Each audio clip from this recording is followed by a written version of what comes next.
Drop ఛార్జీలను రద్దు చేయాలి. డ్రాప్ ఛార్జీలను రద్దు చేయాలి. స్మార్ట్ మీటర్లను తీసేయాలి. స్మార్ట్ మీటర్లను సిగ్గో స్మార్ట్ మీటర్లు తీసేయకపోవడం. స్మార్ట్ మీటర్లు తీసేయకపోవడం. స్మార్ట్ మీటర్లు తీసేయకపోవడం. రద్దు చేయాలి. సర్దుబాటు ఇంధన ఛార్జీలను రద్దు చేయాలి. సర్దుబాటు ఇంధన ఛార్జీలను రద్దు చేయాలి. సర్దుబాటు ఇంధన ఛార్జీలను రద్దు చేయాలి.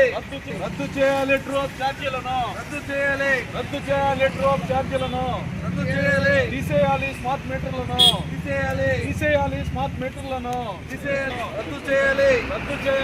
సర్దుబాటు ఇంధన ఛార్జీలను రద్దు చేయాలి. ఇంధన సర్దుబాటు ఛార్జీలను సిగ్గో ప్రభుత్వం రాకముందు ఒక మాట, సిగ్గో ప్రతిపక్షంలో ఉన్నప్పుడు ఒక మాట, ప్రభుత్వం వచ్చిన తర్వాత ఒక మాట.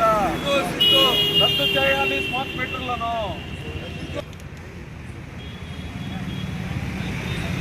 ఒకేసారి వేసేనా?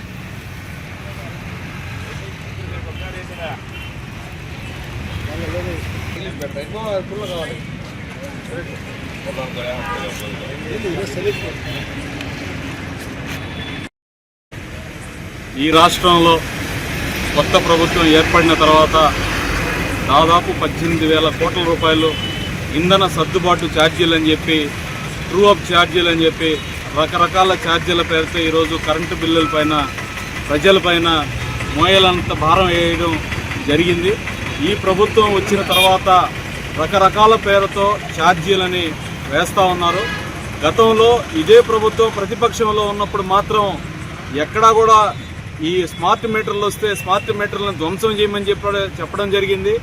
అలాగే ట్రూ అప్ ఛార్జీలు వేస్తుంటే వాటిని రద్దు చేయాలని చెప్పి బాధుడు అని ప్రత్యేకమైన కార్యక్రమాలు పెట్టి చేయడం జరిగింది.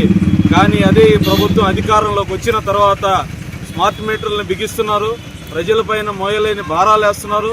ఇంధన సర్దుబాటు ఛార్జీలు అని చెప్పారు, అలాగే ట్రూ అప్ ఛార్జీలు అని చెప్పారు. వీటిలన్నింటినీ కూడా రద్దు చేయాలని సిపిఎం పార్టీ రాష్ట్ర కమిటీ ఆధ్వర్యంలో ఏదైతే భోగి సందర్భంగా కరెంటు బిల్లుల్ని దహనం చేయాలని పిలుపునిచ్చారో ఆ పిలుపులో భాగంగా ఈరోజు మేము కరెంటు బిల్లుల్ని దహనం చేయడం జరిగింది. ఇప్పటికైనా ప్రభుత్వం ఆలోచించి కళ్ళబొల్లి మాటలు లేకుండా ఏదైతే సర్దుబాటు ఛార్జీలు, ట్రూ అప్ ఛార్జీలు ఇవన్నీ ఉన్నాయో వాటిలన్నింటినీ కూడా రద్దు చేయాలని చెప్పి మేము డిమాండ్ చేస్తూ ఉన్నాం. వాటిని రద్దు చేసి సంక్రాంతికి ప్రజలకి కానుక ఇవ్వాలని చెప్పి ఈ సందర్భంగా మేము తెలియజేస్తా ఉన్నాం.